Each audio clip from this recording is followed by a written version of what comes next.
Hey,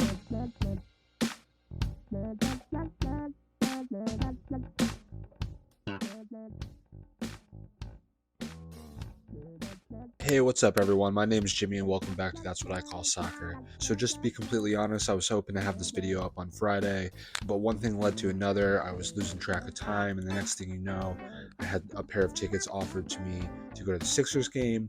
I wound up at the Sixers game, had a few too many drinks, saw the Sixers come back, and Joel Embiid hit a game-winning shot.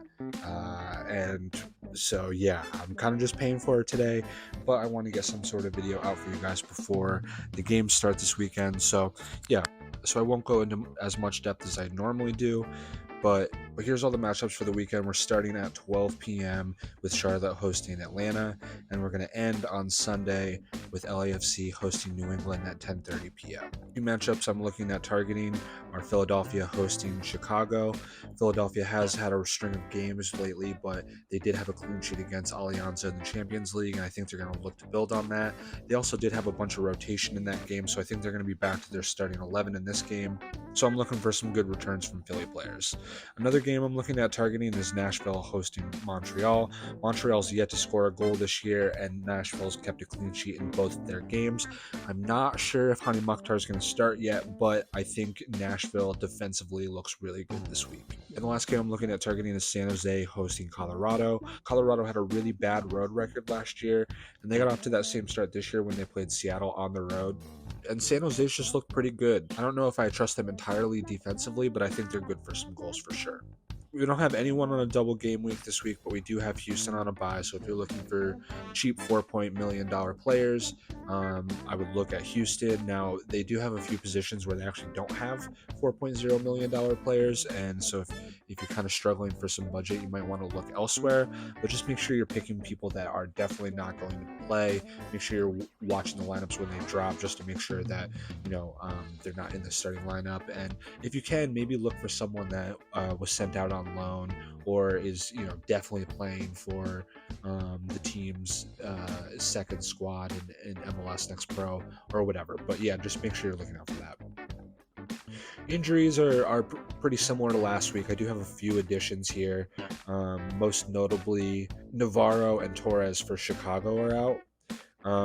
And while Rui Diaz for Seattle does look to be back and have availability and should start this week, Heber has a hamstring injury now and will be out for 2 to 4 weeks. So I'm not going to go over the top owned players this week just for the sake of time, but I will stick my neck out a little bit and give you guys some advice on who I think are some players that you should definitely buy, some players that are toss-ups for this week, and then some players to avoid. So starting out with the goalkeepers in the players to buy category, I've got Nashville's Joe Willis at $7.5 million against Montreal, who's yet to score at home. I think that's a really good option. And then my second keeper in the should buy category is Andre Blake. His price has gone down to $6.4 million, and he will be at home against Chicago. He has played a lot of minutes for Philadelphia, but he's nailed on. I expect him to start. I think Philadelphia is going to have a pretty good game defensively this week. In the toss-ups category, I've got Petrovic and St. Clair. I think both are pretty good keepers. Petrovic is obviously one of the best keepers in the league, but he is on the road to LAFC. LAFC did play in the CONCACAF Champions League this week and rolled out their starting 11, so there could be some rotation there, and that could make things look better for Petrovic, but I'm not exactly sure how they're going to look on the road. And then with St. Clair, they're going to be playing against Red Bull, who again, another team that's yet to score this season, but I don't necessarily know that I love Minnesota's defense, so that's the one that's kind of a toss-up for me. And the players to avoid, I'm going to go with Sean Johnson from Toronto, $6.2 million, but he is playing against Columbus. They are at home, but I think Toronto, people are not picking them for their defense right now. So Sean Johnson is going to be the one to avoid for me. And then second, I've got Paul Cisneglia from Charlotte. He's only $5.9 million, so he could be someone that you just use on the front end of your keeperoo, being in that first game, as he is a little bit cheaper than some options, but I think that I do think Atlanta's got goals in them, so for me, he's an avoid. For the defense and players you should buy, I have Zimmerman, another Nashville product. Again, I think Nashville has a really good clean sheet opportunity this week against Montreal. And then my second should buy defender is Rodriguez from San Jose. Now, I don't think that San Jose has too high of a clean sheet opportunity, but Colorado isn't scoring a ton of goals right now. I don't know if they have scored. And Rodriguez does have a little bit of attacking potential, and we'll get some bonus points too. Players that are toss-ups, I've got Kai Wagner and Alex Rodon. Both of them are great defenders in their own right, but have a lot of attacking potential as well. Kai Wagner's not off to that start this year so far, but obviously was a player with one of the most assists in the game last year. And Alex Rodon has the most points in the entire game so far this season. So those players are toss-ups. The reason they're toss-ups is because Kai Wagner hasn't been off to a great start and did play in Champions League this week. And Alex Rodon is playing his first game on the road with Seattle against Cincinnati, who I think has the opportunity to score some goals at times with that front three. They haven't gotten clicking yet, but they are good, so I think goals are coming. And for that reason, Rodon and Wagner are toss-ups this week. Players to avoid, I've got Kessler. I just don't like the matchup against LAFC on the road, but maybe if LAFC takes some rotation into account with them being in Champions League, maybe that helps out Kessler and New England's defense's chances. And my last one is Bill Tuiloma. He is pretty cheap at $5.1 million and does have some potential for some bonus points and some attacking returns, but just being against Atlanta, I think there's going to be goals, and so I don't think there's going to be a too high of a score for Bill Tuiloma this week. In midfielders, I've got Christian Espinoza from San Jose. He's been playing really well, getting lots of bonus points. I think he's got a goal and assist or two. And against that Colorado defense at home, I think he's going to have a great game. So he's someone I think you should buy. Another one that I think you should buy is Thiago Almada, although he's not on my team because he is a little expensive at $10.0 million. I think he's a pretty good pick, and I expect him to get a return against a Charlotte defense that has been struggling so far. Players that are toss-ups, I've got Driussi. He did not travel with Austin midweek to play in their CONCACAF Champions League game, but that being said, I still think there's going to be a rotation from Austin, and they don't look as convincing as people were hyping them up or thinking they were going to. And at $9.4 million, I think their money might be better spent elsewhere, especially with Austin being on the road at RSL this weekend. My next toss-up is Edward Lovin from St. Louis. He is someone that's in my team at $7.5 million. He's been playing really well so far for St. Louis, been right in the middle of kind of everything they've been doing offensively. And against Portland, who doesn't have that good of a defense, I think he could have a pretty decent game. I'm not sure if I should expect an attacking return, but yeah, maybe there's some bonus points to be had, and maybe he can get an assist. Players to avoid, I've got Shaqiri from Chicago being on the road at Philly. Chicago's offense just really hasn't gotten it clicking. They're missing a few key pieces in their attack, and against a Philly defense that has some rest and is back at home and is looking to build off a clean sheet, I think this might be a tough game for Shaqiri. My last one to avoid from the midfielders is Facundo Torres. This was kind of a hard one to come up with. I think the only reason that I really have him there is because there could be some rotation risk with them playing in Champions League in midweek. A hard-earned 0-0 draw on the road against Tigres. It's a really great result, but I think that might have some negative connotations for their MLS play. So yeah, this week Facundo Torres is an avoid for me. And just to wrap up the forwards with the should buys, I've got San Jose's Jeremy Mbobasi. He's $9.3 million, and I really love his matchup at home against Colorado. This guy scored goals, and he's back to business so far in the first 2 game weeks. So he looks to be a really good pick for me this week. My other player you should buy in the forward position is Cucho Hernandez from Columbus. Now, they are on the road to Toronto, but I think Toronto defensively is pretty shaky, and at $8.8 million, he might be someone that is a little bit more affordable for you, and so I think that's a pretty good pick this week. Players that are toss-ups, I'm going to go with Carlos Vela. Again, CONCACAF Champions League rotation risk, and we already know Vela tends to come off around the 60th minute or so. So for that reason, at $9.5 million, he's a toss-up for me. Now, he very well could have an attacking return, but with the rotation risk and him not playing 90 minutes very often, I think at $9.5 million, you could just use that money elsewhere. So yeah, he's a toss-up for me this week. I've got Brandon Vasquez in that category as well. He's yet to score this year, and because of that, his price has gone down to $8.3 million, which makes him pretty affordable.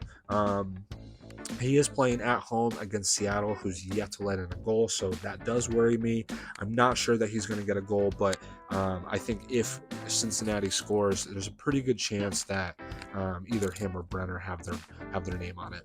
And the players to avoid for the forwards, I've got Joseph Martinez from Miami. They will be on the road at NYCFC this week, and even though Miami's been off to a good start, I think being on the road at NYCFC on a baseball field is a really hard feat for almost anyone in the league. So yeah, I think Joseph Martinez for that reason is avoid this week. And then my other player to avoid in the forwards is Giassi Zardes, another player that's on a team that we've got to consider some rotation that could be coming because of Champions League. And I got to be honest, Zardes just hasn't looked great so far for Austin. He is only $7.4 million, but being on the road at RSL, I just think if you spent $0.1 million more, you could go to someone like Mikhail Uwa on Philadelphia, who did not play at all in the Champions League game on Tuesday, and should be able to play almost all 90 minutes on Saturday. So, I think Zardes is an avoid this week. And just go over my team this week. There will be some tinkering as usual, but as I have it lined up right now, I've got Joe Willis from Nashville in goal. Like I said, I like that matchup against Montreal, who's yet to score, especially with Nashville at home. And I've taken that same thinking into my first defender with Mahar from Nashville. Now, if I find some money, I might try to move him up to someone like Shaq Moore, or even if I find some more money, Walker Zimmerman. But I'm fine with Mahar right now. He is the cheapest option in that Nashville defense and has one of the higher averages, so I'm happy to do that. My other defender is Rodriguez from San Jose. I talked about how I liked his matchup against Colorado being at home. I don't think there's too high of a clean sheet opportunity, but I like his bonus points potential, so I'm happy to have Rodriguez. In my midfield, I've got Lovin from St. Louis. I think he's going to be a pretty good option at $7.5 million. Moving on, I've got Christian Espinoza from San Jose, $9 million, but I think he's going to have a really good game against Colorado. And as it stands right now, I've got the captaincy on him. Not sure if that'll stay with him or not, but for right now, I feel pretty comfortable with that. I've also got Damir Kreilach in my team right now. I think this is the one that I'm considering moving the most, but I really like his matchup at home against Austin, who has not looked good defensively and just played in Champions League where they gave up 3 goals against a team that they probably should have beaten. So I think Kreilach might have a goal in him this week. Again, that might be someone that I move out, but he's in there for right now at $8.1 million. Another one that I might tinker out is Daniel Gazdag. Most notably, if I catch wind that Hani Mukhtar is starting, I think maybe that's the move there. But Gazdag looking to get back on form at home after not scoring in the last couple games, and he is on pen, so I like Gazdag. And then my last midfielder, I've got Paul Arriola, $8.2 million from FC Dallas. Him and Dallas looked pretty good in the last game. Now they are on the road to Vancouver, but there should be some rotation with Vancouver and them playing in the Champions League. I think there could be a goal, an assist, or some bonus points from Arriola in this game. At the forwards, I've got Jeremy Abobasi. I already talked about him in his matchup against Colorado, so there's not much more to be said about him. $9.3 million. It is a little bit more expensive and kind of limits my options with my other forward, but yeah, we're happy to take it. My other forward, I've got Mikhail Uwa, $7.5 million. As I spoke on, he didn't play in Champions League this week, so he should be rested and ready to go. He hasn't scored yet either, and he's kind of one of those strikers that, he wants to score. He wants to know what he can do to get better and be more involved in the team and the attack. So I'm looking for Uwa to get on the score sheet this week. On my bench for my goalkeeper, I've got Jonathan Sirois from Montreal. He's $4.0 million. He is going to start for an injured Pentemis. I'm going to leave him on the bench. I'm not going to go with his points. I don't think he's going to do very well, but I'm strictly looking for some price rise, being such a cheap keeper and using that money elsewhere. My other 2 defenders on my bench that I've got set up in an honoroo with Edwards from Colorado, who I hope is not going to play in my starting 11, is Alex Roldan from Seattle, who is on the road against Cincinnati. He is $7 million, so he is pretty expensive. This is someone I could tinker out for another defender and use that money elsewhere, maybe to get someone like Walker Zimmerman in, but I like his attacking return regardless of the clean sheet potential, so he might stay in on my bench for now. And then my other defender is Olivier Mbaizo from Philadelphia. I think he's going to get the start in this game after Harriel got the start in Champions League. Mbaizo does have a little bit of attacking potential as well, and he is the cheapest defender from Philly, so I think he's going to stay on my bench. And then my last player on my bench is a forward, Gonzalez from Orlando. He did play in some rotation for Orlando in their last MLS game before they went into Champions League, so I expect him to get some more minutes in this game, considering there should be some more rotation as well. And so, yeah, I'm happy to stick him on my bench at $4 million and hope to see some price roys out of him. I still have $0.4 million left in my bench. And so, like I said, I think there could be some tinkering to get a different Nashville defender or maybe a different midfielder in. But I'm pretty happy with things for right now. And despite some tinkering, I think the foundation of this team is going to stick throughout the rest of the weekend. All right, everyone, thanks for tuning in. Sorry again that this was a shorter one with no face, but I did want to get something up. The first game started at 12, so you probably won't catch this before that first game starts, but I don't have any of those players in my lineup either way, so it's not affecting me. Hopefully it's not affecting you too much. But yeah, good luck this week, everyone. I'll see you next week. Be on the lookout for a Game Week 3 reactions video, and thanks for tuning in. Have a good weekend, guys. Bye.